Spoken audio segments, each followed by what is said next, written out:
বন্ধুরা, আজকে আবার মটন বসাবো। পেঁয়াজ আর আলু কিন্তু আমি একসঙ্গে ভাজছি, আমার ভাজা হয়ে গেছে। দেখেন, এই যে ভাজা অর্ধেক হয়ে গেছে, এর মধ্যেই আমি কিন্তু আদা রসুনের পেস্ট দিয়ে দেবো। এই দেখেন, 1 চামচের একটু বেশি দিয়ে দিলাম। এবার কষিয়ে নিই। আর এতে কিন্তু দেখেন গোটা মানে ধনে, জিরে, লঙ্কা, হলুদ, কাঁচা লঙ্কা সব রেডি করে রেখেছি। এটা কষিয়ে নিই, দেখাচ্ছি। জানেন, এই দেখেন মটনটা একটু জাস্ট একটুখানি জল দিয়ে আমি গরম করেছি তাড়াতাড়ি হওয়ার জন্যে। কেননা ওই যে আজকে তো প্রচুর রবিবারে বাজার, মানে প্রচুর ভিড়, জানেন, দেরি হয়ে গেছে। এবার এটা কষিয়ে নিই। কষানোর আগে সব দিয়ে দেবো। 1 চামচ হলুদ গুঁড়ো, 1 চামচ লঙ্কা গুঁড়ো, কেন বেশি নেই, 1 কিলো মটন এই জন্যেই। আর 1 চামচের কম জিরে গুঁড়ো, ধনে গুঁড়ো মিলিয়ে 1 চামচ দিয়েছি। এবার দিয়ে এটাকে ভালো করে কষিয়ে নিই। কষিয়ে নিয়ে আবার আসছি দেখাতে। মশলাটা মেন কষানোর ওপরে। আজকে তো একটু কষা কষা করবো, এই জন্যে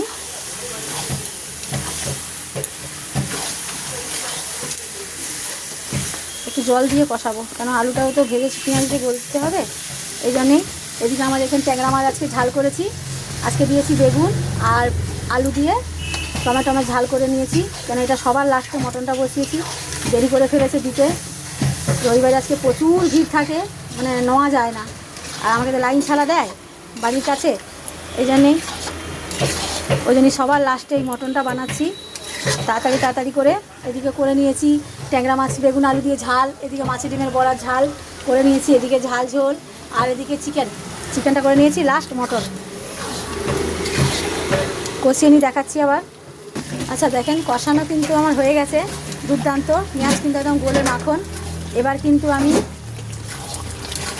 মটনটাকে দিয়ে দেবো। মটনটাকে দিয়ে আবার একটু কষাবো, কেন আলু গলিয়ে নিতে হবে। এই মটনটা না, এই যে একটুখানি লেবু আর দিয়ে সিটি মারিয়ে নিয়েছি আদা রসুনের পেস্ট দিয়ে, তো সেটা গলে গেছে।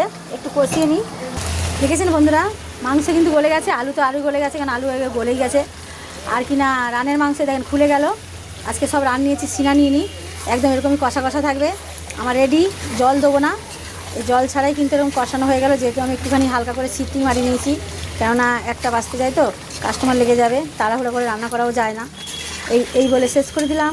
সবাইকে টাটা, সবাই ভালো থাকেন, সুস্থ থাকেন, সঙ্গে থাকেন, এই বলে শেষ করলাম। এই দেখুন, গরম মশলাটা দিতে এই হবে, নাহলে টেস্টি হবে না। সুপার ফাস্ট একটু মটন মনে একদম। এবার আমার রেডি।